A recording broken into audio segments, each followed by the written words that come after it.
Last time we spoke about the hilarious disaster that was the attack on Sydney Harbor.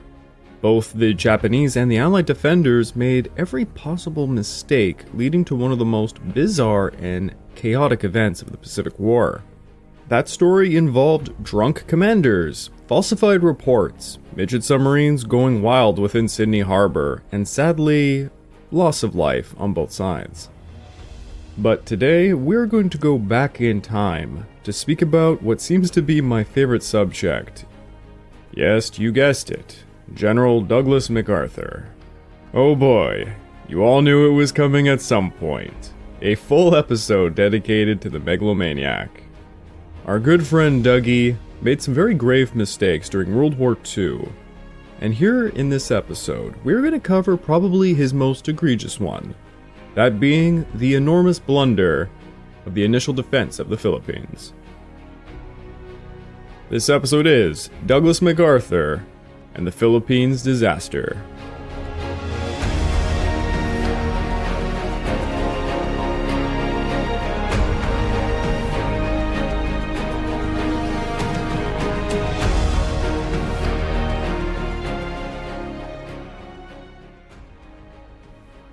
Welcome back to the Pacific War Podcast week by week, and I'm your dutiful host, Craig Watson. But before we can begin, I just want to remind you, this podcast is only made possible through the efforts of Kings and Generals over at YouTube.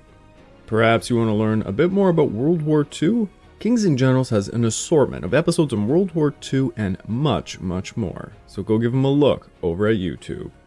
So please, subscribe to Kings and Generals over at YouTube and continue to help us produce this content by checking out www.patreon.com/kingsandgenerals. And hey, if after all that you are still hungry for some more Pacific War related content, why don't you check my personal channel out, the Pacific War channel over at YouTube. And if you like pieces on individuals during the Pacific War, I have an entire series dedicated to General Rupertus. Check it out, it meant a lot to me. A lot of you are either extremely tired of me talking basically mad shit about General Douglas MacArthur, or you take delight in such things. I just want to make it absolutely clear from the offset. While I do poke fun, rightfully might I add, at the late general, he was still a man who fought a justified war. Despite everything I will undoubtedly say about him, he did some good, not all that bad. I like to ironically think of him much like Julius Caesar. You know, that irony being, everyone knows him as America's Caesar. Just like Julius Caesar, who, let's call it, blemished the stories of his victories. Because hell, most of what we know about Caesar actually comes from who else than Caesar? Well, Mr. Dougie likewise tried to tell the public, using his own publicity entourage, his own version of who he was as a commander. General Douglas MacArthur is a fascinating character for so many reasons. I won't lie, I love reading about him. The more you read about this guy, the more you are in awe. Honestly, just like Julius Caesar. Well, that's the way I see it. I will also point out I'm quite a Caesar fanboy myself. Guilty pleasure. Now, I'm the one who wrote the corresponding YouTube episode for this one. And on top of that, I have already said a ton of stuff about Douglas MacArthur throughout this podcast series. So I wanted to make this one more special. Perhaps a bit more like a biography.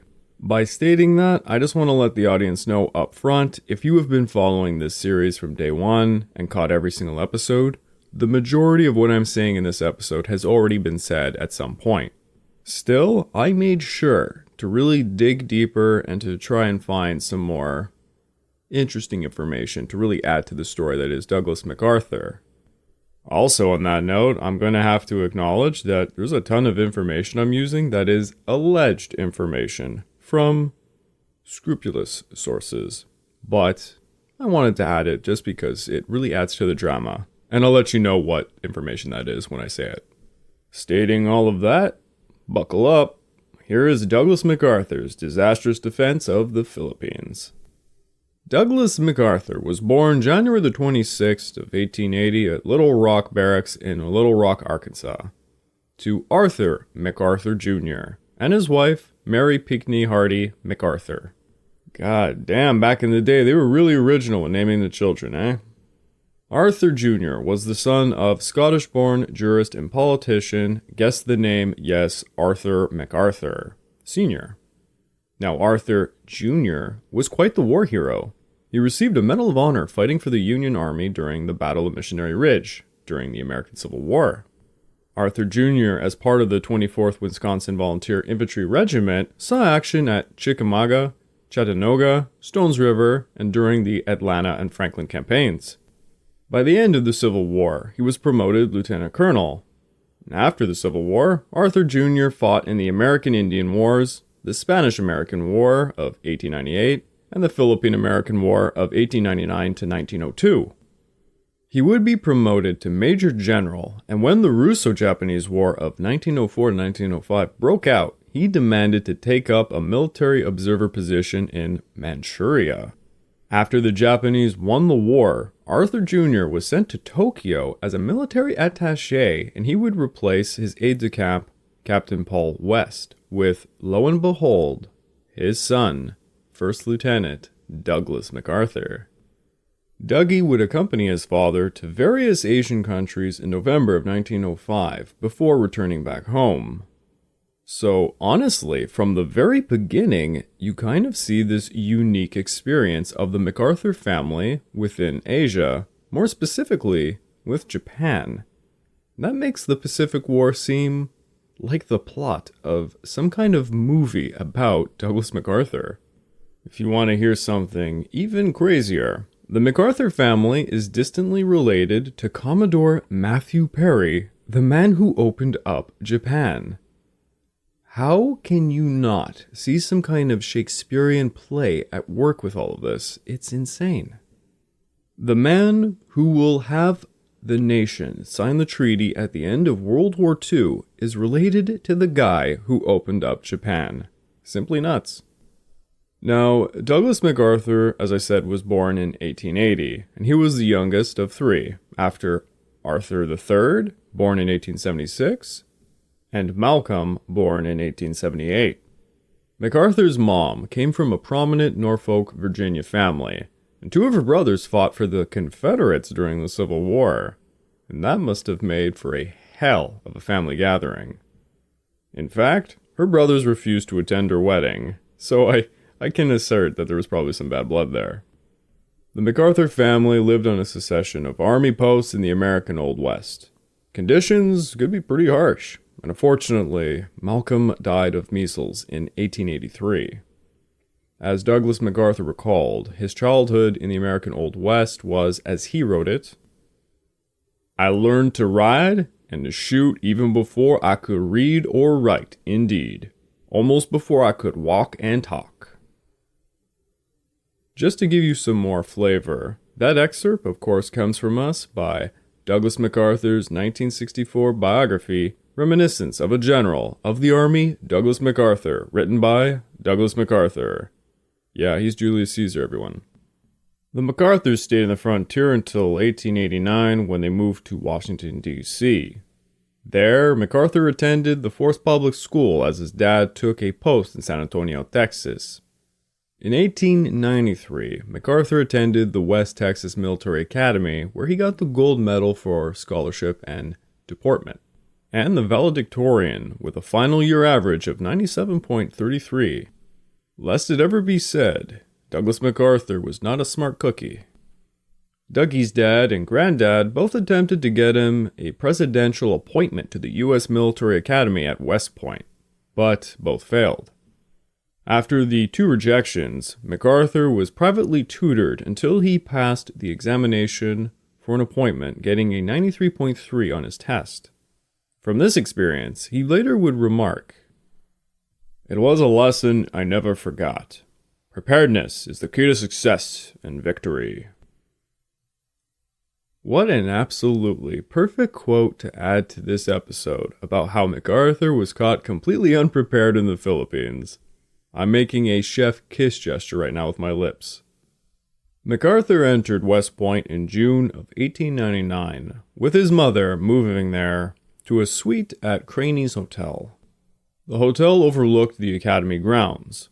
Yes, Douglas MacArthur's mom is what we call a helicopter mom. A helicopter mom or parent are known as co-setting parents. A parent who pays extremely close attention to their child's experiences and problems, often intervening on their behalf. Basically, wherever Dougie went, so did she, and she bullied anyone necessary to make sure her son succeeded. Think of her as the Ultra Karen.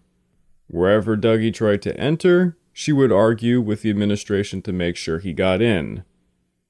Any positions Dougie might achieve, she made sure he got by pushing those in charge to give it to him.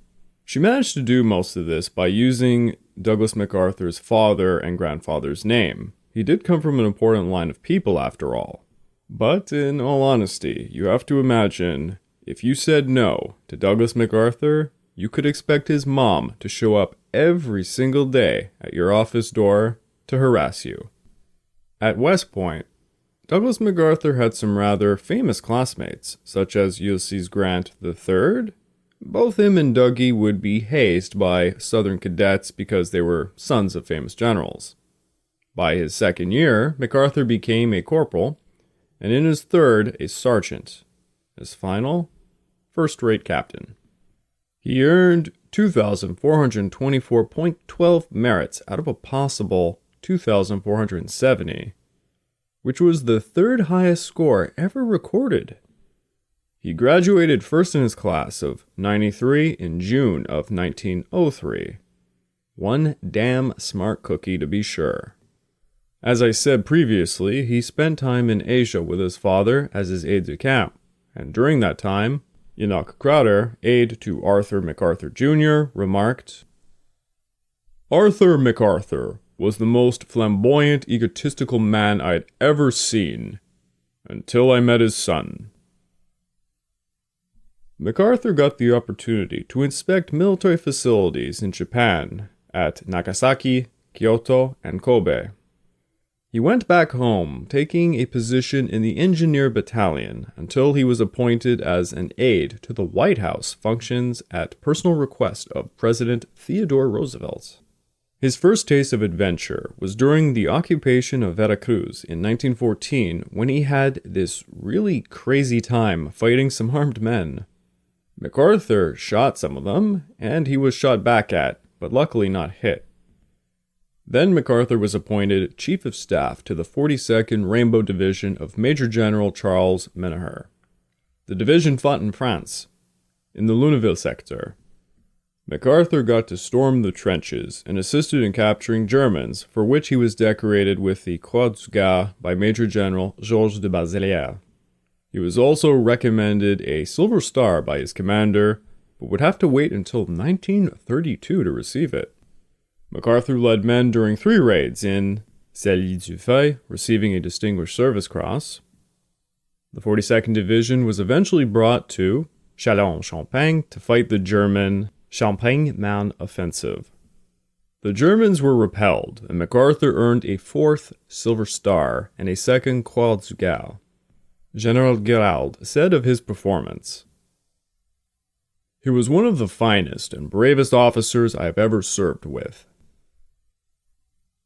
He came back home in 1919 to become superintendent of the U.S. Military Academy at West Point, moving into the superintendent's house with his mother, of course.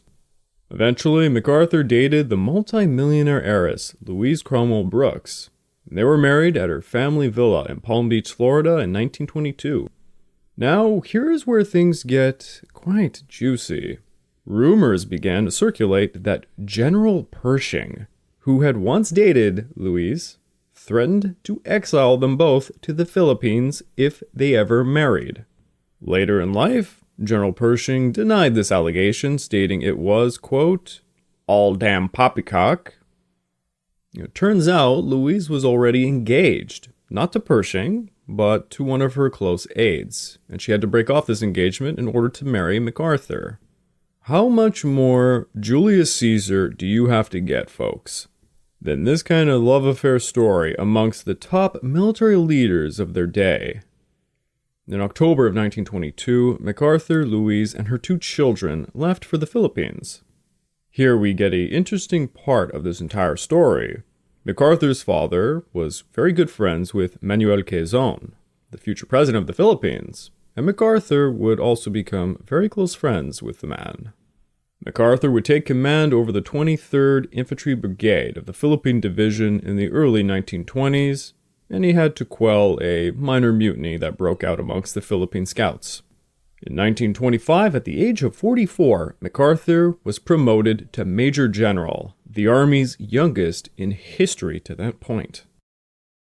MacArthur would return to the United States, but eventually come back to the Philippines by 1929 to assume command of the Philippine Department. It was also the same year Louise decided to divorce him, on the grounds he failed to provide. Kind of funny coming from a multimillionaire. Perhaps Dougie was pulling some Caesar moves, like having affairs with other generals' wives or something. That would really make this story just so much better. MacArthur would return yet again to the United States in 1930 to take an appointment as the Chief of Staff of the United States Army. Dougie would come home each day to have lunch with his mother in Washington. It is also at this time we get a glimpse of something more interesting about his character. He loved to sit at his desk, wearing a Japanese kimono, cooling himself with an Oriental-styled fan while smoking cigarettes out of a jeweled cigarette holder. Behind his desk was a 15-foot-high mirror. It was also at this time he began to refer to himself as MacArthur, and what I mean by that is in the third person. He also hired a public relations staff to promote his image to the American people. His entourage would portray him as a strongman that America desperately needed.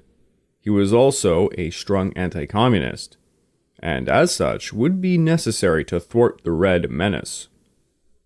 And of particular note, his entourage also made sure to showcase that the destiny of America was to be towards the Asia-Pacific. I thought to build up the character that is Douglas MacArthur, it might be helpful to just run through some of the more famous quotes from people who knew him. After all, MacArthur is quite an interesting person. He was incapable of accepting responsibility for his mistakes and was driven almost solely by his obsession with his public image. He went as far as to hire an entire public relations staff, as I had mentioned, to promote his image with the American public. George Marshall once visited MacArthur in the Pacific to discuss strategy, and MacArthur said to him, quote, "My staff tells me so and so."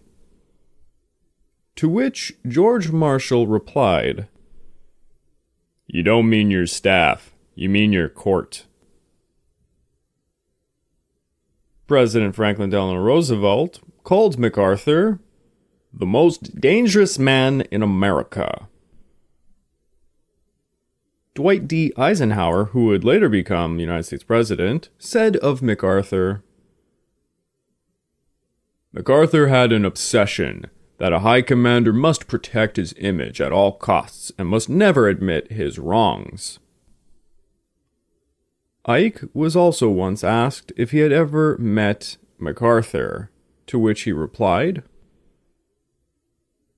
"Not only have I met him, ma'am, I studied dramatics under him for 5 years in Washington and 4 years in the Philippines." Yes, MacArthur was interesting. He would write in grandiose, self-glorifying prose, attributing much of the United States Army's success to himself, often emphasizing the many awards he received throughout his career. Ike would also say of MacArthur, "MacArthur could never see another sun, or even a moon for that matter, in the heavens, as long as he was the sun." That last quote has always been my favorite. It really captures the character of MacArthur. Now, in the 1930s, MacArthur made a real boo-boo in an event that is infamously known as the Bonus Army Controversy. You see, when the Great Depression hit the United States, Congress made cuts to the military's personnel and budget. Tons of bases were closed, and quite a large number of regular officers were slashed. In 1932, the, quote, Bonus Army, a group of angry veterans, marched on Washington. They called themselves the Bonus Expeditionary Force, BEF, to echo the name of the World War I American Expeditionary Forces. They set up tent encampments fully equipped with kitchens and everything necessary to mount a very, very long protest. To give a more modern example, think about Occupy Wall Street. It's kind of like that in the way it looked. There were something like 10,000 people living in the encampment. Their protest was aimed at the World War Adjusted Compensation Act of 1924, which had awarded them bonuses in the form of certificates that could not be redeemed until 1945. Thus, as you can imagine, during the Great Depression, they really wanted those bonuses now. And this is where MacArthur comes in. An Army intelligence report claimed that the BEF intended to occupy the capital permanently in order to instigate fighting as a signal for a communist uprising. The Department of Justice likewise released an investigative report in May of 1932 indicating the Communist Party had ties to the Bonus Army and were pushing the movement. President Hoover said in 1932 that a minority of the Bonus Army members were in fact communists and career criminals. MacArthur, concerned by the communist threat, ordered troops to assemble south of the White House. The 3rd Cavalry, led by Major Patton, yes, that Patton, crossed the Memorial Bridge with the 12th Infantry. Once everyone was in position, MacArthur stated that President Hoover wanted him to, quote, "be on hand as things progress, so that he coil issue necessary instructions on the ground and take the rap if there should be any unfavorable or critical repercussions." So basically, from that statement, what you can gauge is that Hoover wanted him and the military to be around just in case, and that if anything should happen, it would be Hoover who would take the rap. By 4:45 p.m., MacArthur had under his command the 12th Infantry Regiment and the 3rd Cavalry Regiment, supported by 5 M1917 light tanks. Apparently, the Bonus Army saw them and all assumed they were marching in their honor and cheered the troops until Patton ordered a cavalry charge at them, prompting the protesters to scream, "Shame! Shame!" in retaliation. Bayonets were fixed. Tear gas was launched as the military evicted the camps. The veterans fled across the Anacostia River to their largest encampment, and President Hoover ordered the military to stop the assault. But apparently MacArthur ignored this order. MacArthur pressed the attack, later claiming the Bonus Army was trying to overthrow the government. 55 veterans were injured, 135 were arrested. One veteran's wife miscarried, and a 12-week-old Bernard Myers died in the hospital after being caught in a tear gas attack. During this operation, Major Dwight D. Eisenhower, yeah, Ike was there too, served as MacArthur's junior aide. He stated that he strongly advised MacArthur to not make a public roll of the operation, stating, quote, "I told that dumb son of a bitch not to go down there. I told him it was no place for the chief of staff." You should have listened to Ike, Mr. Douglas. President Hoover twice sent orders to MacArthur to not cross the Anacostia Bridge during the night of the evictions. But shortly after 9 p.m., MacArthur ordered his forces to cross the bridge and evict the Bonus Army encampment there. Now, the orders were not followed, and it became a he said, she said kind of situation. The person who dispatched the orders, MacArthur's chief of staff, George Van Horn Moseley, claimed MacArthur simply refused them. Eisenhower, the Secretary of War for Air Truby Davison, and Brigadier General Perry Miles all dispute this claim, saying the two orders were never delivered for an unknown reason. Regardless, the Anacostia encampment was set on fire, and no one seems to know who did that one either. The entire ordeal did not derail the careers of those in charge. It was President Hoover who ultimately bit the bullet, leading to his electoral loss in 1932 to FDR. The The entire thing was very unpopular with the American public, as you could imagine, but it made MacArthur something of a hero to the right-wing elements of the Republican Party, who praised him for saving America from a communist revolution. Now, here is where things get a bit more cuckoo.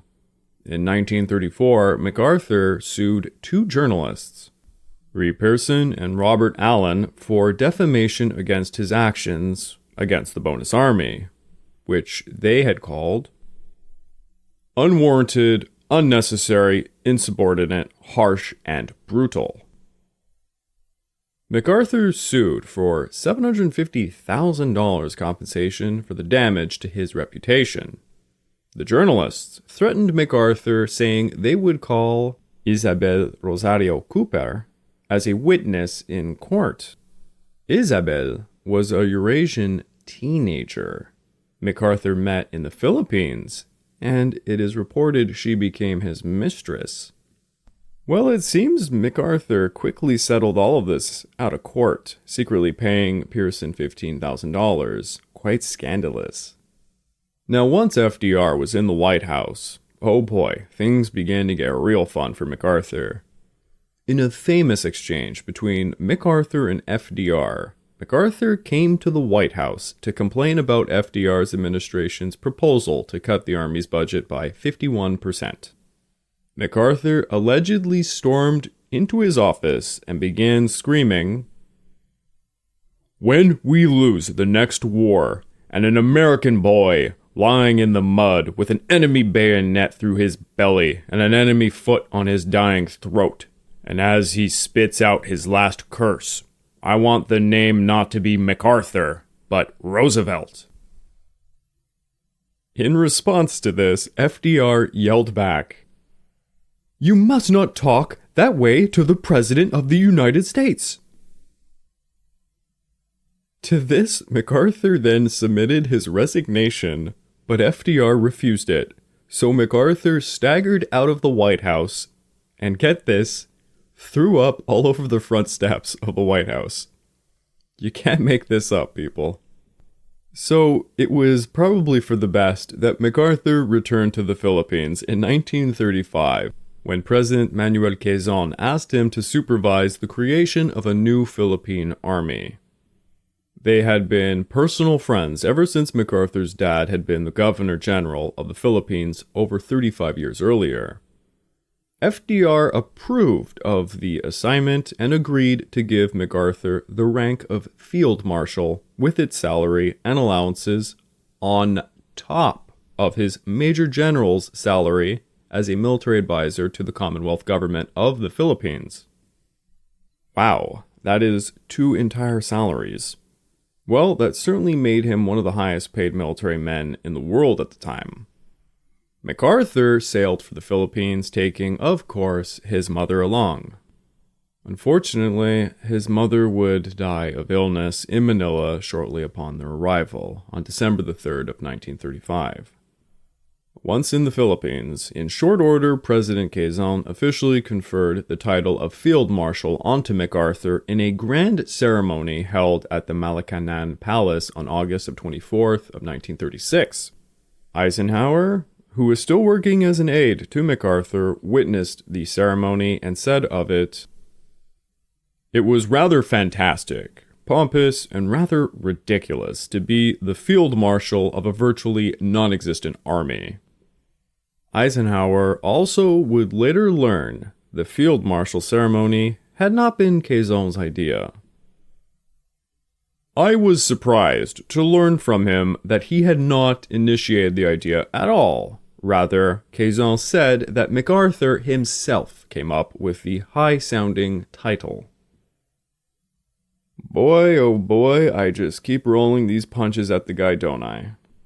The Philippine Army was formed via conscription, and MacArthur, alongside his aide Eisenhower, immediately noticed that very few training camps were already constructed, and it was only in 1937 that 20,000 trainees reported in.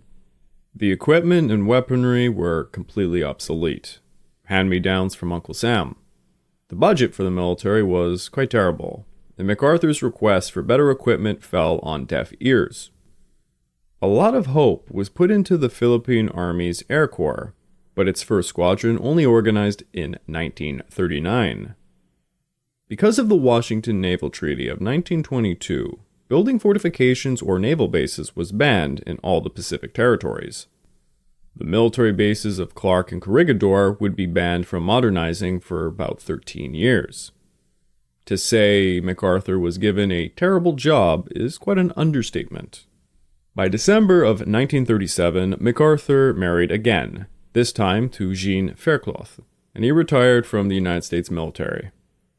Now, while he ceased to represent the United States as a military advisor to the Philippines, this did not stop Quezon from hiring him on as an advisor in a civilian capacity.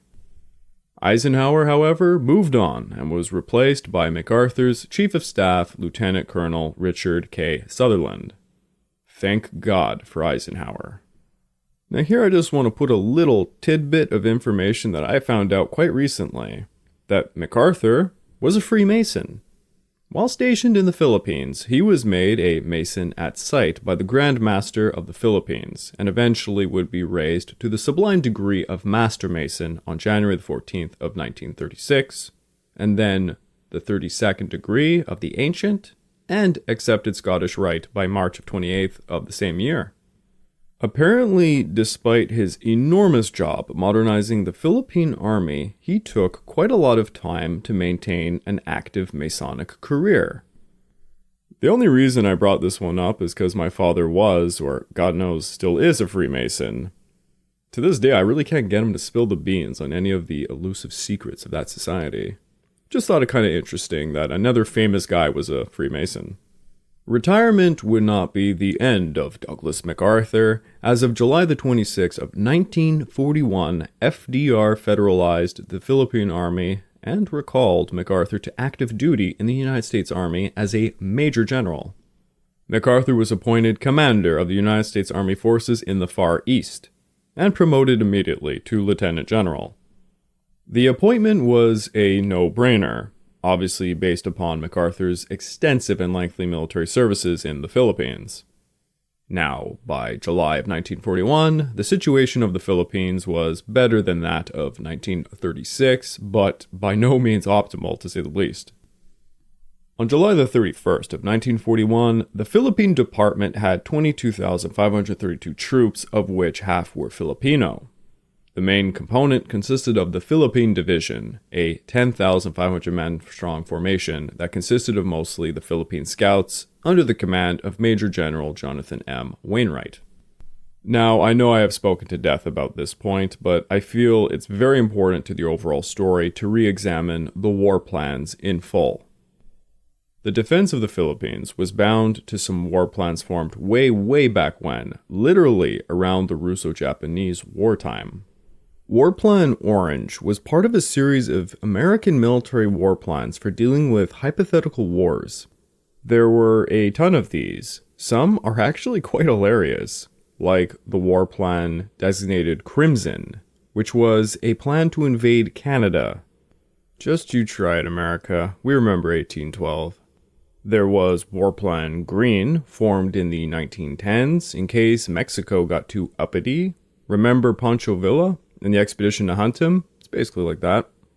Or perhaps the Zimmerman telegram of World War I, when it was believed Germany might join forces with Mexico? Yeah, maybe War Plan Green had some merit to it. There was War Plan Black, a contingency plan during World War I if France was defeated by Germany and they attempted to seize the French West Indies. Can't have the Germans scooping them up now, can you, America? War Plan Yellow was to deal with China if another Boxer Rebellion-like situation were to come about. That one was pretty sinister, by the way, as it called for chemical weapons to be used on targets such as Shanghai. Yikes. There was War Plan Gold to attack France and her Caribbean colonies. Indigo to go to war with Iceland if Denmark was under German control. War Plan Purple, which was South America.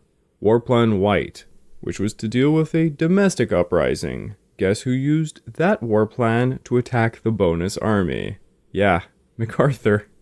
War Plan White eventually became a plan to fight a communist insurgency.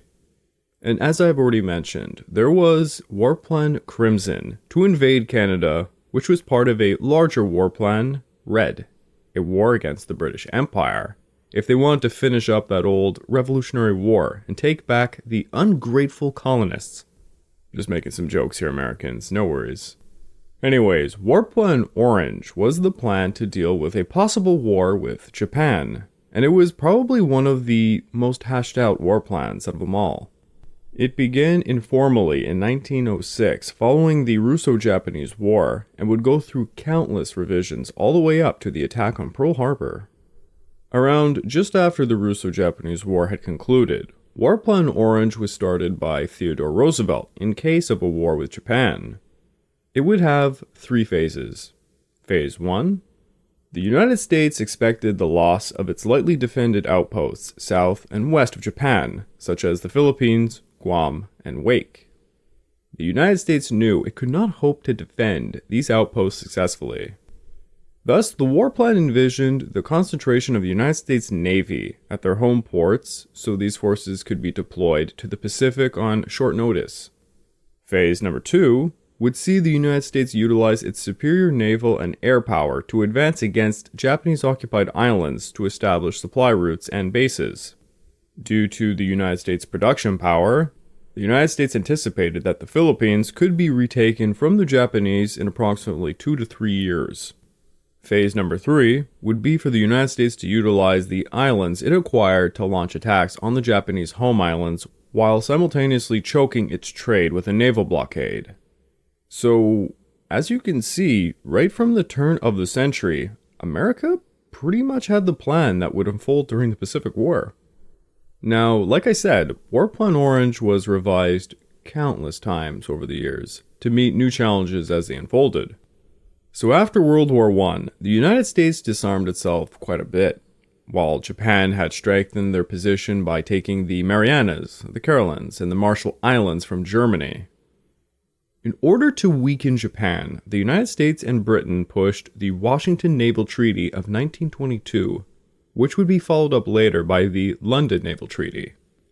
With this treaty, they could limit the size of the great powers' navies and prohibit the construction of new fortifications or naval bases within the Pacific. Of course, the ones already built could remain, such as Singapore and the Philippines and such.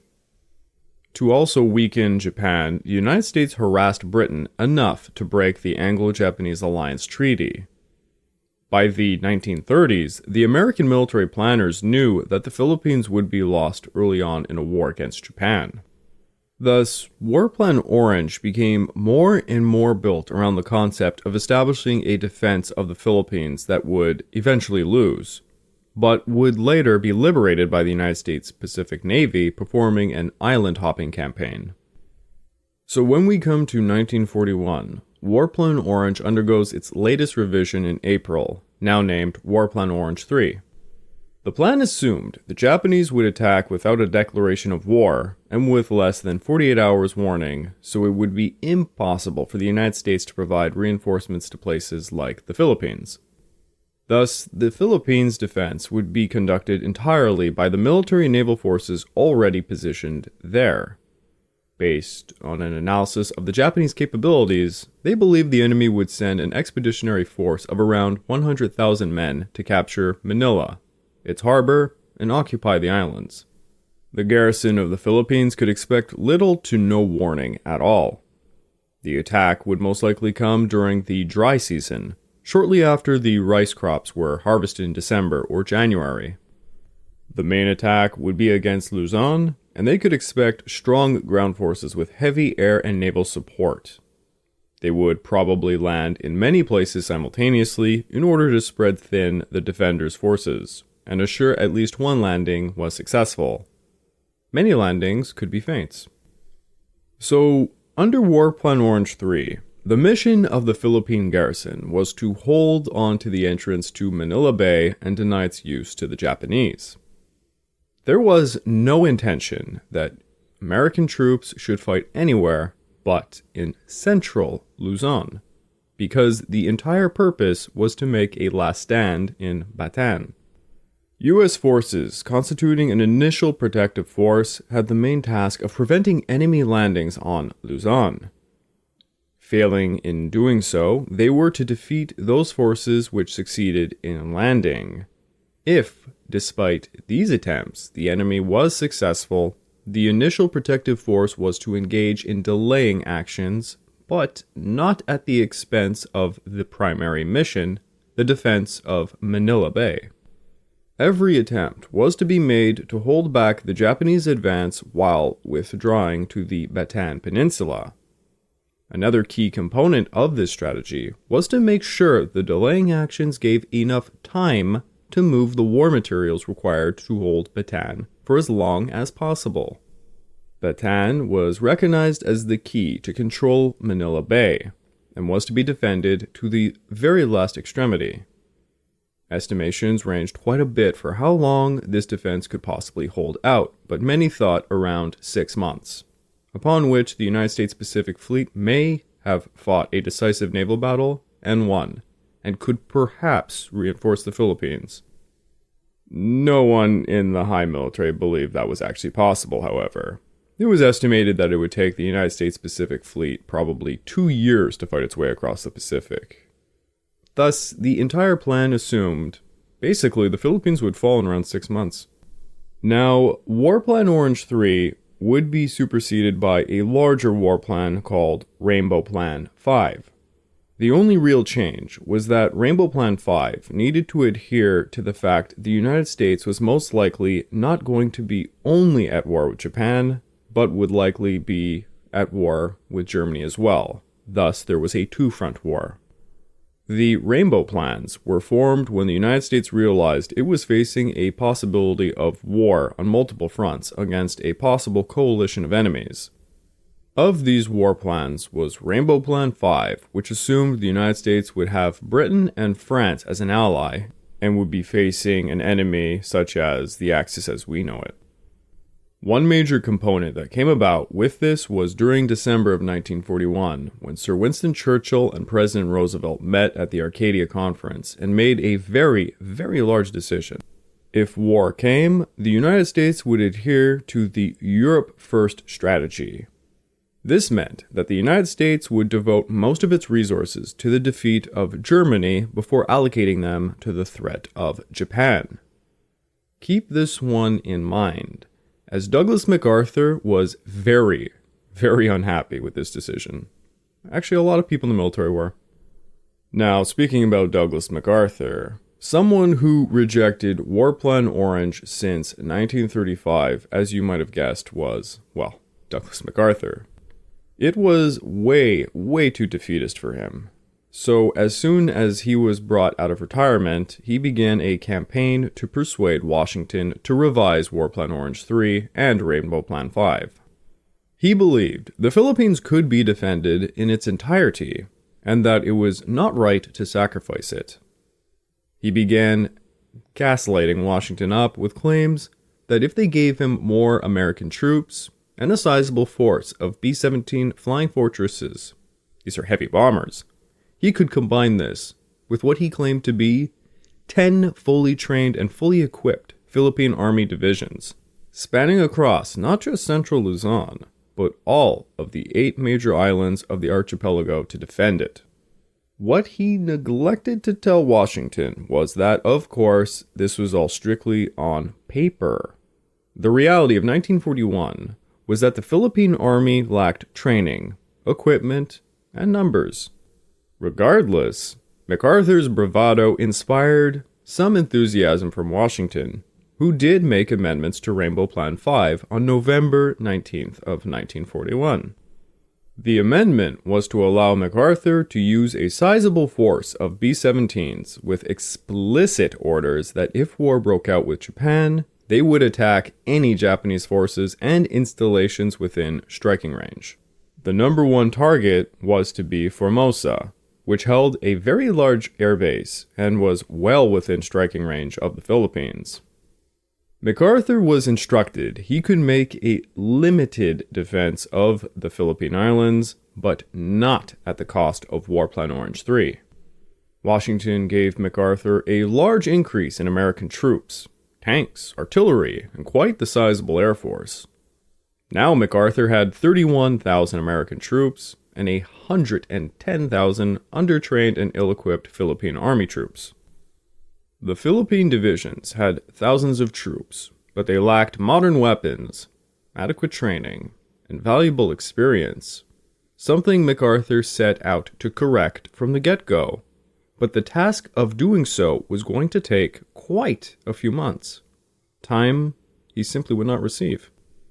For the Far East Air Force, he was now given 218 aircraft, 35 B-17 Flying Fortresses, with many more supposed to be shipped over, 105 Curtiss P-40 Warhawks, 8 North American A-27s, 26 P-35s, 18 B-18s, 12 P-26 P shooters, and 11 O-52 Owls.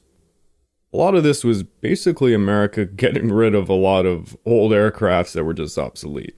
I mean, don't get me wrong, the P-40 Warhawks would come in handy, but not against what the Japanese were throwing at them. To command the Air Force was Major General Louis Brereton. Now, General Homa and his 14th Army would be the ones given the task to take the Philippines.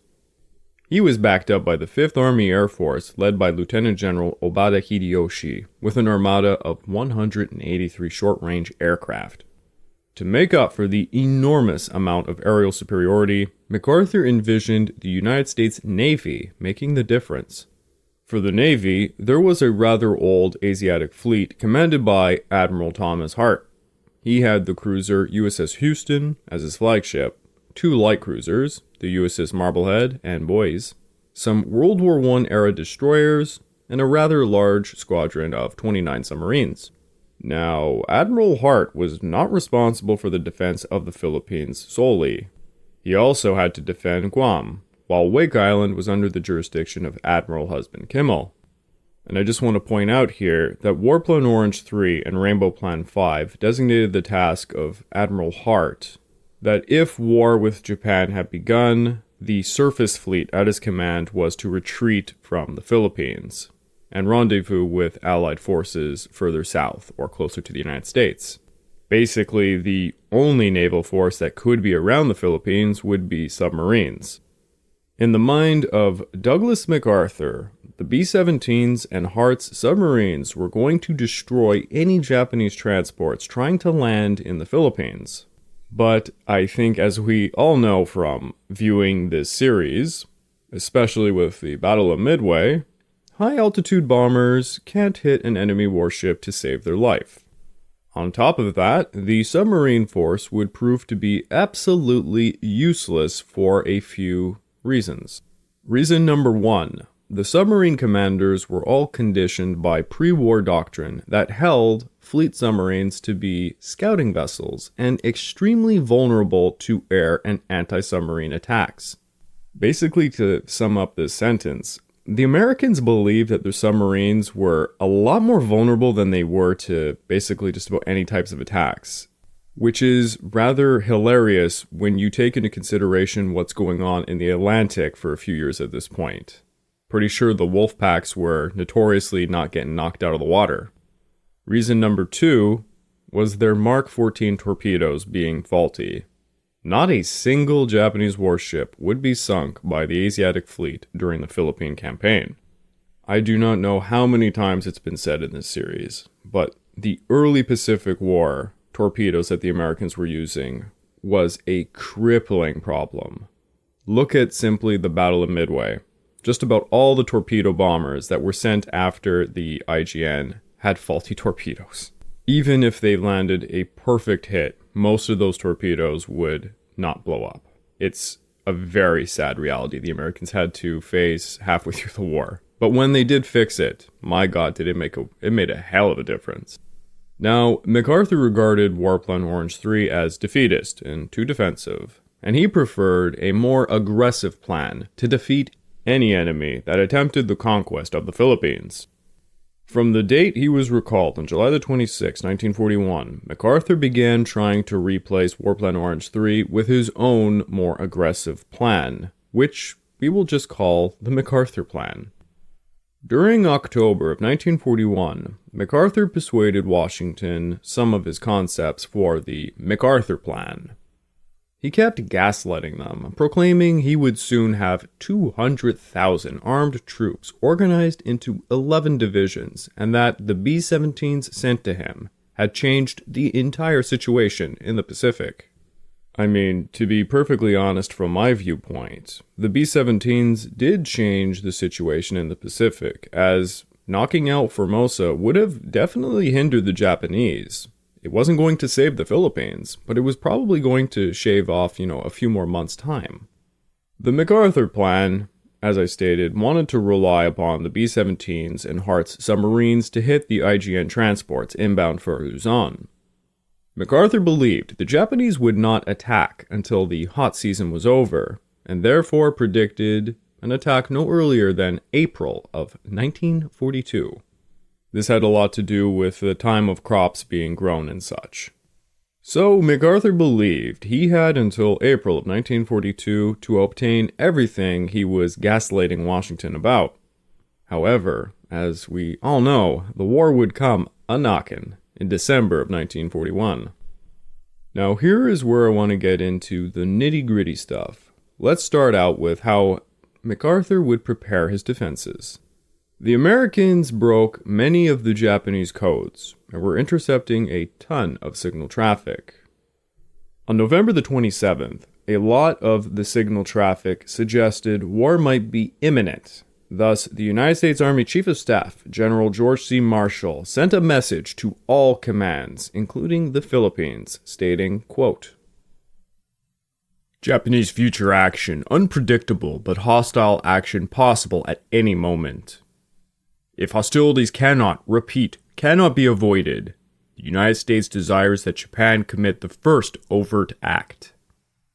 This policy should not be construed as restricting you to a course of action that might jeopardize your defense.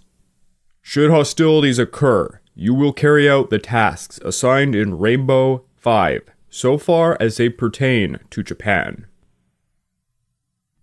Despite the fact the Philippines was regarded as the likely primary target in the event of war with Japan, Douglas MacArthur seems to have taken no significant steps to place his command on full war alert. Turns out, he was too busy preparing to depart on an overseas liaison mission. General Brereton warned MacArthur that the B-17 bombers at Clark Field near Manila were within range of Japanese bombers from Formosa, and he proposed that the B-17s should all be moved to an airbase on the southern Philippine island of Mindanao. MacArthur agreed, but 17 of his total force of 35 B-17s were still sitting on the airstrip at Clark Field when the Japanese would attack the airbase on December the 8th of 1941. The November 27th message was not the only alarm that should have forced MacArthur to act. Most of what was going on in 1941 should have indicated to him that he needed to act. Clarence K. Larson, who was stationed at Nichols Field, just south of Manila, recalled, "In late 1941, most military families were returning to the United States, which was a sure sign of possible war." At the same time, the local troops and populace were all keenly aware that war was not only possible, but could be expected at just about any time. As Larson continued, "The Manila paper said that several Japanese had closed their businesses and left the Philippines. We had been on alert since December the 1st, which meant that all personnel were restricted to base. It had been reported that Japanese planes had been seen flying reconnaissance missions for 2 weeks over northern Luzon." The reason why both MacArthur and Brereton failed to pay proper heed to General Marshall's war warning of November the 27th is demonstrated by the fact that neither man saw any need to cancel a lavish party held in the ballroom of MacArthur's hotel on the night of December the 7th, 1941. Yes, it's as if it was fate. MacArthur threw this huge party the night before Japan attacked. On top of that, The crew of the B-17s? Well, they attended the party, which lasted until 2 a.m. These were the very same pilots who had orders to move all of the aircraft to Mindanao the very next day on December the 8th. Now, for all the ground forces, MacArthur organized all of them into 4 tactical commands. The Northern Luzon Force under Major General Wainwright, who would defend the most likely sites for an amphibious attack, the Central Plains of Luzon. Then there was the Southern Luzon Force under Brigadier General Parker, everything south of Manila and to the east. The Visayan Mindanao Force under Brigadier General Sharp, covering Panay, Cebu, Negros, and Mindanao. And lastly, there was a reserve force under the direct control of Douglas MacArthur. Now take note, War Plan Orange 3 stated forces should only be in central Luzon to make a fighting withdrawal into Bataan. Douglas MacArthur did not only place a ton of forces in southern Luzon, he also placed a bunch of units on all of the major islands. Imagine what it would be like for just the southern Luzon force to make a fighting withdrawal to Bataan. And you can forget about all those other islands, because they're not withdrawing anywhere. So even after receiving the warning they might be attacked at any moment, MacArthur kept his forces dispersed widely and thinly across all 9 of the major Philippine islands. And in doing so, he breached one of the cardinal rules of military tactics. Again, why did he do this? Well, he honestly thought the Japanese would be unlikely to attack the Philippines before April of 1942. So he chose to stick to his own plan, despite having no realistic plan to defend all the islands if the Japanese attacked earlier. MacArthur had no intention of invoking War Plan Orange 3. He did not want to abandon Manila. He wanted to defend the nation outright from an invasion. Instead, he elected the MacArthur Plan, to fight the enemy on all of the beaches. MacArthur was determined to deny the beaches to the enemy. Giving up without a fight was simply against his nature. He assumed the B-17s and Hart's submarines would make up for his deficit in numbers.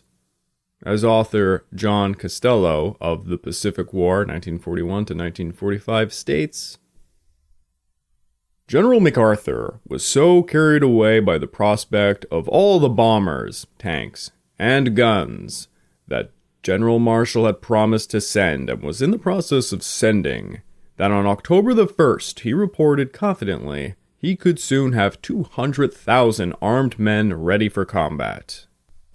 He also claimed that the arrival of the B-17s, although only 35 had actually arrived by early December, had changed the whole picture in the Asiatic area, thus encouraging him to call for a change from the Orange Plan to the much riskier strategy of a beach defense with exaggerated promises that his Filipino troops stood ready to turn back any invader at the beachhead. Admiral Thomas Hart, commander of the Asiatic Fleet, who was not on the most of cordial terms with MacArthur, was pressed into supporting the change in the Philippine War Plan. So MacArthur spread his men and vital war equipment all across the Philippine Islands. Now, remember, War Plan Orange 3 called for a massive delaying action to get all of the forces to Bataan to hold out. Thus, it was imperative to have the war materials transported there as the forces delayed the Japanese. In fact, most of the vital war material was supposed to be in Bataan for the majority of this time.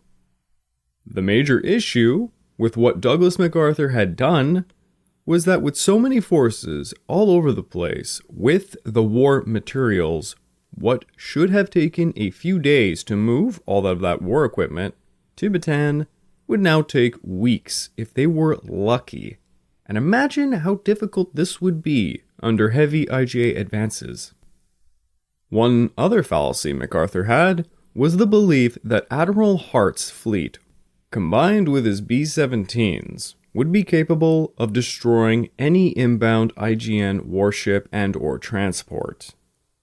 This was just delusional, as Rainbow Plan 5's policy was for Admiral Hart to take most of the fleet away from the Philippines if attacked. MacArthur was fully aware of this.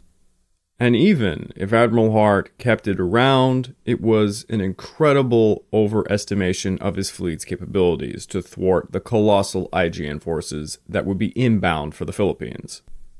Within minutes of the Japanese attack on Pearl Harbor at 2:30 a.m. on December the 8th of 1941, that's Manila time obviously, the news was received by the Philippines HQ and MacArthur was informed by 3 a.m. This is something that we know for sure, because the rest of this story gets very complicated with he said, she said stuff. As was stated in a message by George Marshall, should hostilities occur, you will carry out the tasks assigned in revised Rainbow 5. Now, just a slight reminder of what those revisions were. They were to conduct air raids against enemy forces and installations within tactical operating radius of available bases. Clearly, this was not only a warning that war was imminent at any moment, but also an instruction to MacArthur to attack Japanese forces as soon as Japan committed the first act of aggression. I'm pretty sure Pearl Harbor is a pretty big act of aggression. Yet, MacArthur did nothing. To this day, we really don't know what exactly occurred in what is called the Far East Air Force controversy, because just about everybody lied afterwards, and there was no official investigation made. Now again, I am basically summarizing what already has occurred in previous episodes, but please bear with me, it's important to the overall story. Brereton got news about the attack on Pearl Harbor at 4 a.m. from MacArthur's Chief of Staff, Lieutenant Colonel Richard Sutherland, who I have to say is a real asshole, and immediately placed the Air Force on full war alert. At 5 a.m., Brereton asked MacArthur permission to bomb Formosa, but he was denied access to MacArthur by Sutherland. Sutherland responded by insisting on a preliminary photo reconnaissance mission to find out what they were going to bomb at Formosa before doing so. At 5:30 a.m., MacArthur received a cable from Washington instructing him again to execute the Rainbow Plan 5 at once. And yet again, MacArthur did nothing. At 6:15 a.m., MacArthur was informed by Admiral Hart that Japanese carriers had bombed the American seaplane tender William B. Preston in Davao Bay on Mindanao. Now, this message is even more crucial than the attack on Pearl Harbor, I guess you could say, because many historians have speculated one of the reasons MacArthur may have done nothing was because he had the false hope that the Philippines would not be targeted by the Japanese. But even after a target in the Philippines was hit, he still did nothing. At 7:15 a.m., Brereton asked permission to bomb Formosa again, and Sutherland responded with this. MacArthur said, "No, we must not make the first overt act. Your role is defensive for the time being." One of my sources state MacArthur's state of shock and cataleptic condition hampered him from realizing that the Japanese had already made the first overt act when they attacked Pearl Harbor. I've never read it before, but maybe somebody's also said he was too hungover, but that is a terribly stupid excuse for this entire situation. At 8 a.m., General Henry A. Arnold called Brereton from Washington, warning him not to let his planes be attacked on the ground. Brereton then began scrambling 36 P-40s and all but one of his B-17s to circle the skies aimlessly. At 9:25 a.m., Brereton was informed that Japanese bombers had attacked Tuguegarao Field and the United States Air Force of the Far East Summer HQ at Baguio. At this point, things were getting really ridiculous. Brereton telephoned Sutherland again, asking permission to bomb Formosa, and Sutherland refused yet again. At 9:40 a.m., Brereton finally received a phone call from General Sutherland and MacArthur, instructing him to send a photo reconnaissance flight over Formosa, and if they identified targets, a bombing raid would be approved in the goddamn afternoon. To accomplish this, Brereton ordered all of his planes to refuel, arm up, and for the air crews to eat lunch prior to their launch. It was only at 10:14 a.m. when MacArthur finally approved a bombing attack on Formosa. At 10:45 a.m., the B-17s were ordered to be armed with bombs in anticipation for a launch to be at about 2 p.m. to attack Formosa. Then, at 12:35, over 8 hours after the attack on Pearl Harbor, 26 Nels and 27 Bettys bombed the shit out of Clark Field, escorted by 34 Zero-fighters, which strafed aircraft on the ground. 7 minutes later, 53 Bettys bombed Iba Field, and 51 Zero-fighters strafed aircraft on the ground. Most of Brereton's aircraft at Clark Field Air Base were sitting on the airstrips when attacked. Of the 17 B-17s on the ground at Clark Field, 12 were destroyed and 4 damaged. 34 P-40s were destroyed on the ground, or a few in aerial combat, not that many, mind you. Half of the Far East Air Force was destroyed on the ground in the first 45 minutes of the attack, and in the following week, continued Japanese air attacks reduced Brereton's remaining aircraft to a handful of P-40s and a couple B-17s. From December the 17th to December the 20th, realizing that there was not enough fighters to protect the B-17s, MacArthur simply ordered the remaining 14 B-17s to return to Australia. One of the things that makes this just so much better is that the Japanese, for their part, did not expect to take the enemy unaware in the Philippines. They expected the enemy to be on full war alert and to find the enemy airborne meeting their armada on the way. You can pretty much guess that from the number of Zero-fighters they sent with their bombers, an incredible number. And they were late to the scene. Very late. They were supposed to take off at 2:30 a.m. on December the 8th. What ended up happening is at the airbase at Formosa, it was enveloped by this extremely thick and bizarre fog. They couldn't take off. So this whole time, they're sitting there looking at the fog, and senior commanders were biting their nails, thinking at any moment B-17s were going to rain hell upon the airbase. Literally, there's a lot of primary sources from the Japanese pilots who were just sitting in their cockpits, looking up, thinking, when is it going to happen? It's incredible. They were literally sitting ducks for 6 hours. 6 hours they had to wait. When the Japanese aircraft reached the Philippines, radar stations and other warning installations did not seem to pass the information to the flight commanders.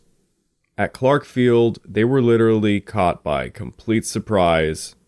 The slackness of the defensive command structure was unbelievable. And you want to blame the radio technicians and the other people in these warning stations, but do remember who was in charge of the Philippines and who did not put them on full war alert at the offset: Mr. Douglas MacArthur. There was no formal is a good word for this, formal investigation of what took place in regards to the failure preceding the bombings of Clark Field and Iba Field. It has been very difficult for historians to establish the exact reason for MacArthur's fatal inaction during the crucial first 9 hours that elapsed in Manila following the news of the Pearl Harbor attack.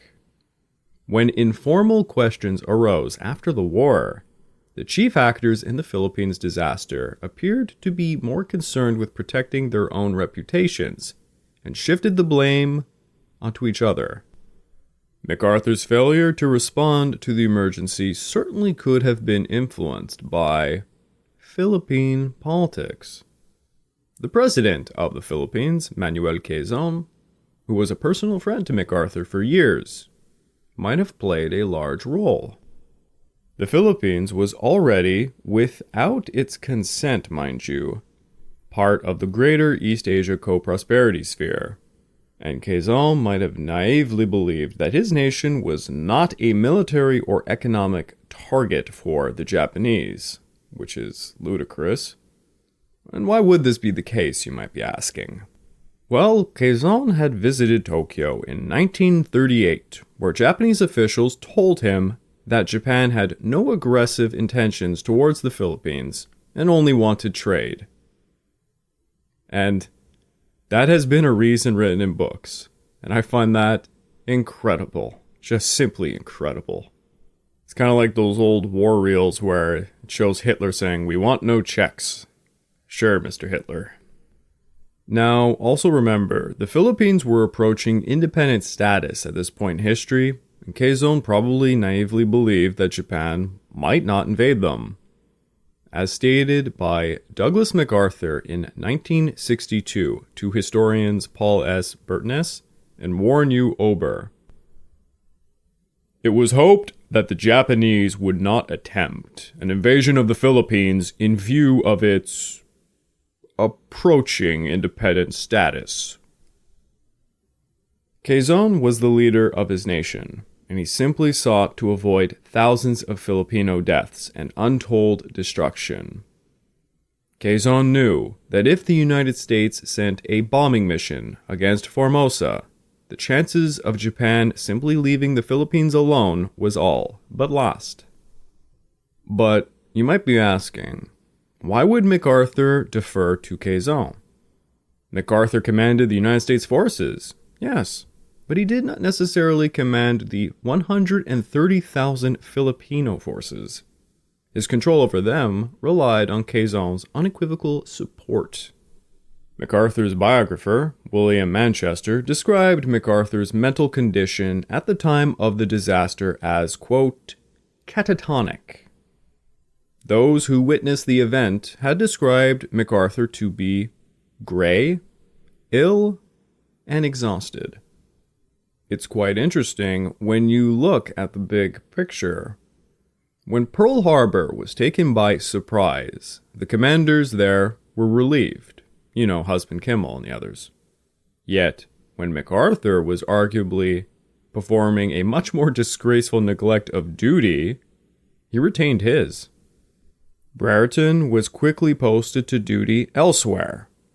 MacArthur would flee the Philippines with his court and many other senior officers who might have testified to MacArthur's neglect of duty and incompetence as commander had he remained in the Philippines, or died, or was imprisoned.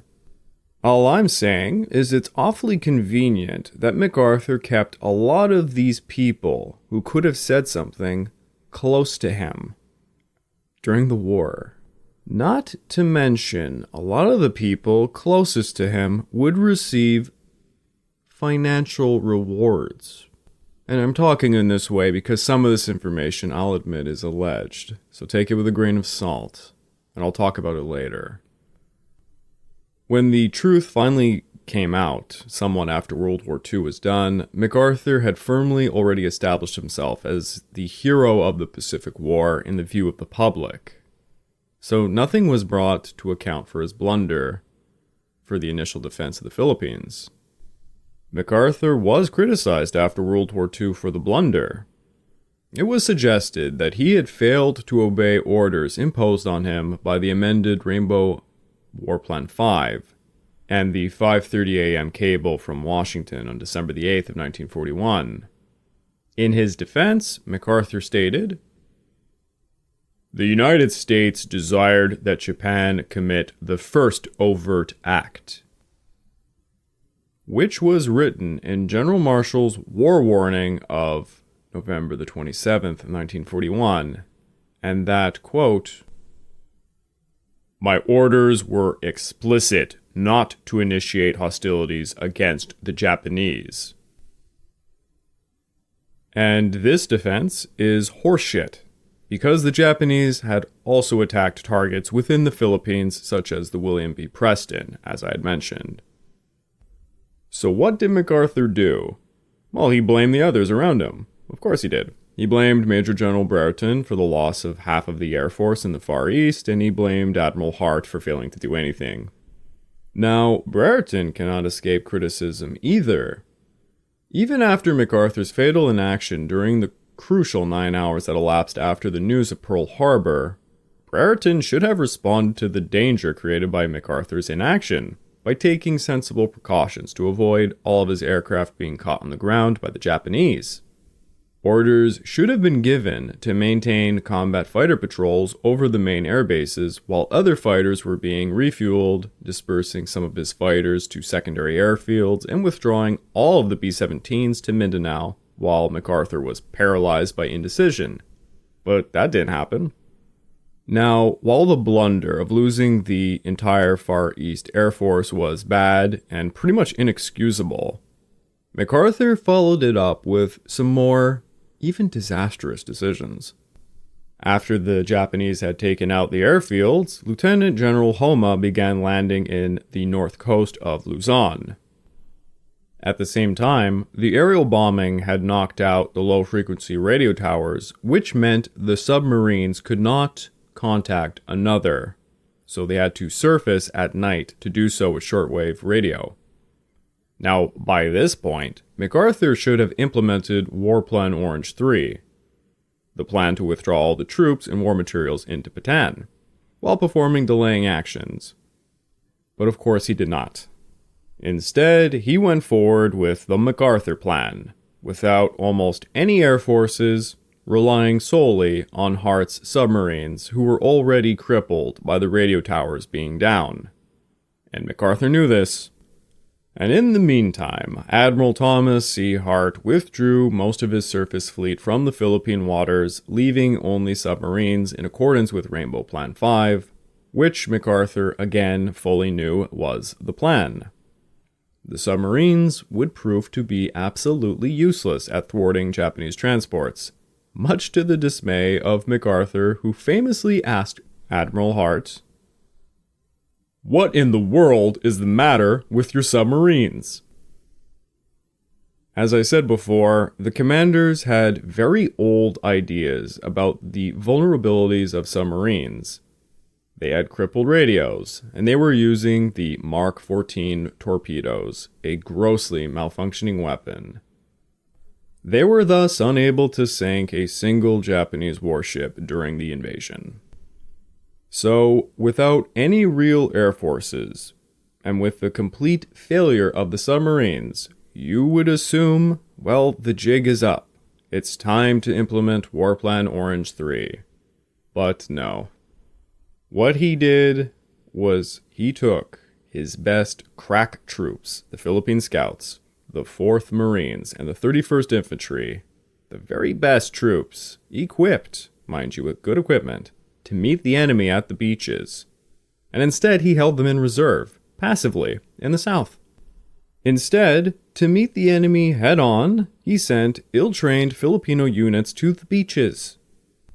He gave them the order that the beaches, quote, were to be held at all cost.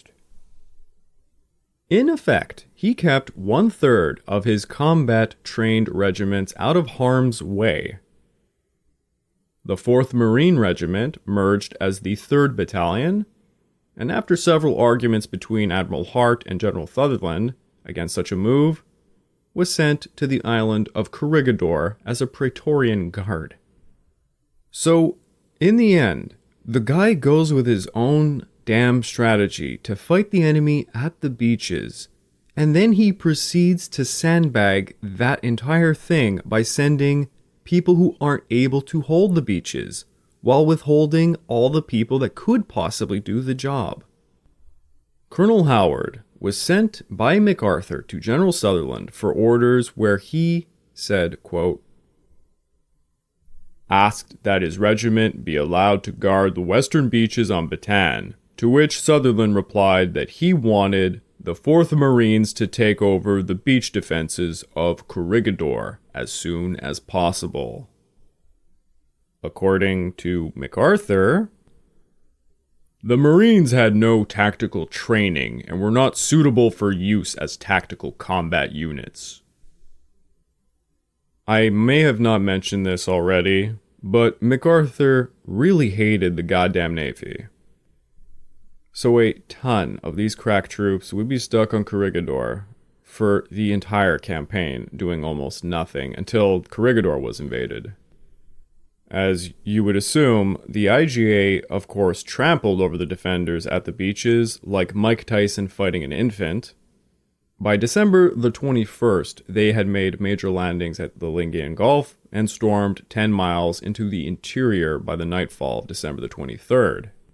General Wainwright and his poorly trained and ill-equipped Philippine divisions did the best they could to repel the enemy, but it was pure madness. This was simply not a logical war plan. Only on December the 24th did MacArthur finally invoke War Plan Orange 3, once the enemy had landed at multiple points and were already marching into the interior of Luzon. MacArthur withdrew the Philippines government and his HQ to the heavily fortified island of Corregidor and ordered a general retreat of his troops on Luzon to the Bataan Peninsula. Most of the troops on Luzon were able to retreat, but without most of their supplies, which had to be abandoned. The U.S. and Philippine armies scattered across 8 of the other large Philippine islands were abandoned along with all of their equipment outright. So despite losing his entire air force and after the Navy submarines failed to do anything, and the dramatic loss of his beach warfare, MacArthur reverted to War Plan Orange 3 far, far too late to realistically implement it. When MacArthur finally enacted War Plan Orange 3 to withdraw to Bataan, he did not allow himself enough time to gather the necessary food, water, medical supplies, and other war equipment necessary to make it stand. War Plan Orange 3 required supplies to sustain an anticipated force of 43,000 men for 6 months. They only managed to stockpile enough supplies to survive a 30-day siege. They would ultimately succumb to disease, starvation, forcing a very bitter surrender. As MacArthur's 90,000 troops made their 2-week fighting withdrawal into Bataan, MacArthur was doing something a little shady. While IJ forces were closing in on Manila, allegedly, MacArthur telephoned the mayor of Manila, Jorge Vargas, from his HQ on Corregidor on December the 28th, asking him to buy $35,000 worth of shares in the Lepanto Mining Company for him. Vargas allegedly executed the transaction for MacArthur on the following day. Many years later, Vargas recalled that this single share transaction during the critical stages of the invasion would make MacArthur a millionaire by the end of the war. On a rather similar note, it is also alleged that MacArthur spent his first 2 weeks on Corregidor pestering President Quezon for financial rewards for his distinguished service to the Philippines. Now, there's a few of you historians listening who might be screaming at me when I say that, because it's a contentious remark to make. A lot of people would argue Quezon would give money willingly to MacArthur, but I have found quite a few sources saying that probably MacArthur was pestering him for it too. So, this is all alleged stuff, folks. Quezon was terminally ill and racked with anxiety for the fate of his people and was in no fit state of mind to resist MacArthur's demands. He also believed that his best hope for continued American support lay with MacArthur, and he responded to MacArthur's pressure for rewards by granting him the sum of $500,000 from the impoverished Philippine treasury on Corregidor. And while how this money was acquired is all alleged information, the money itself did in fact get into MacArthur's pockets. This is a known fact. One account, coming from Dr. Carol Pitello, states MacArthur was trying to raise $640,000 in gold to pay for guerrilla operations in the Philippines from Quezon. Retired Lieutenant Colonel Virgil Williams of Columbus disputed this account from Dr. Carol Pitello, stating that they had seen an executive order signed by Quezon authorizing the transfer of funds to General MacArthur's New York bank account as, quote, a gesture of gratitude for the past advice of the general and his staff. The transaction, made by radiograms from Corregidor to the Chase National Bank of the City of New York, placed $500,000 in MacArthur's account, according to the records. But here's where it gets a bit juicier. Major General Richard Sutherland, MacArthur's chief of staff, received $75,000. Brigadier General Richard J. Marshall Jr., the deputy chief of staff, received $45,000, and Lieutenant Colonel Sidney Huff, MacArthur's personal aide, received $20,000. Smells an awful lot like hush money to me. Oh, and another funny bit of this story, noted again by Dr. Carol Pitello. It is significant that after several statements arguing that Quezon could not safely be evacuated, MacArthur, one day after the transfer of funds, reversed his position and decided that the president's evacuation indeed could be achieved. On February the 20th, just after he received verification of the transfer, this decision was carried out, and Quezon headed south towards the unoccupied islands. So basically this remark is that MacArthur was blackmailing Quezon for money, and Quezon simply wanted to get himself and his loved ones safe to Corregidor. Then, to add just a bit more flavor to all of this, Dr. Petillo added this. On February the 25th, after transfers were completed, MacArthur returned the pesos to Lieutenant Colonel Manuel Roxas, who was in charge of the Philippine Treasury. Roxas remained in the Philippines and during the Japanese occupation collaborated with the enemy. When the Philippines were recaptured, MacArthur arrested several other collaborators but allowed Roxas to remain free. Perhaps Roxas' signature on the sheet attached to Executive Orders No. 1 was a reminder of the recipients of the $640,000 of the confidential exchange which Roxas had witnessed on Corregidor. Very interesting indeed. Very conspiracy-like. Starting to feel like Alex Jones or something.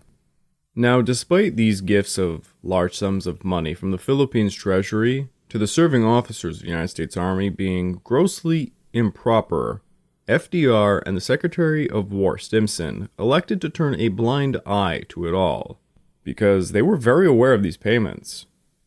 When Quezon had escaped from the Philippines, he visited Washington and offered General D. Eisenhower $60,000 for distinguished service during Eisenhower's time in the Philippines as MacArthur's chief of staff.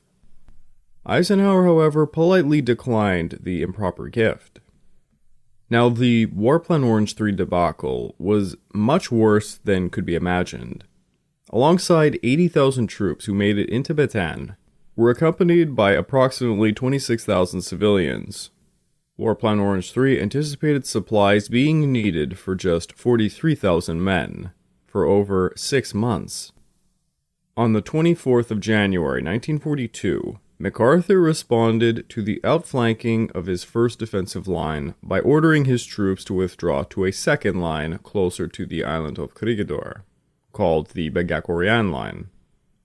By this point, he now realized that Bataan would inevitably fall to the Japanese, and he took the precaution of withdrawing food and medical supplies from the sick and starving frontline troops to ensure adequate supplies for his own HQ on Corregidor. Kind of a injury to insult moment right there. It is argued by countless historians that MacArthur's actions in the Philippines prior to his escape to Australia hastened the fall of the Philippines. And of course, it led to more death and brutality at the hands of the Japanese. His inability to adjust to the changing circumstances with the Japanese, this was his downfall.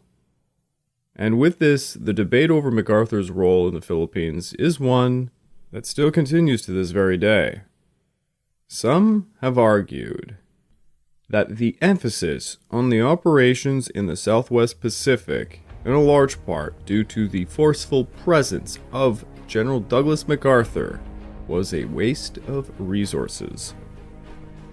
Overall, MacArthur should have known his forces were too poorly trained and ill-equipped to defend the Philippines.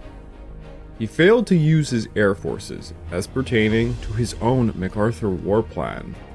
He spread his forces too thinly and placed too much of the war materials all over the Philippines.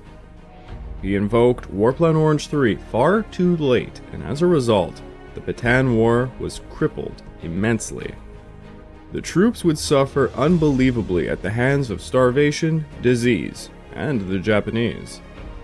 In the end, MacArthur managed to escape the Philippines with a ton of cash in hand. He came out as a godlike hero after World War II. As the Australian journalist and military historian Gavin Long once put it, in a fragile period of the American psyche, when the general American public, still stunned by the shock of Pearl Harbor and uncertain what lay ahead in Europe, desperately needed a hero, they wholeheartedly embraced Douglas MacArthur. Good press copy that he was. There simply were no other choices that came close to matching his mystique, not to mention his evocative lone wolf stand, something that has always resonated with Americans. I would like to take this time to remind you all that this podcast is only made possible through the efforts of Kings and Generals over at YouTube. Please, go subscribe to Kings and Generals over at YouTube and continue to help us produce this content by checking out www.patreon.com/kingsandgenerals. And hey, if you're still hungry after all that for some more Pacific War content, why don't you give my personal channel a look at the Pacific War channel over at YouTube. It would mean a lot to me. I hope this episode painted a much clearer picture as to why the initial defense of the Philippines was such an utter disaster. And please forgive me for sprinkling so much alleged information, especially pertaining to the financial incentives MacArthur might have had. Despite all of the blundering, battling bastards of Bataan put up a legendary resistance, and the Philippines would eventually be wrestled away from the empire of the rising sun. And to end it all off, Douglas MacArthur did return after all.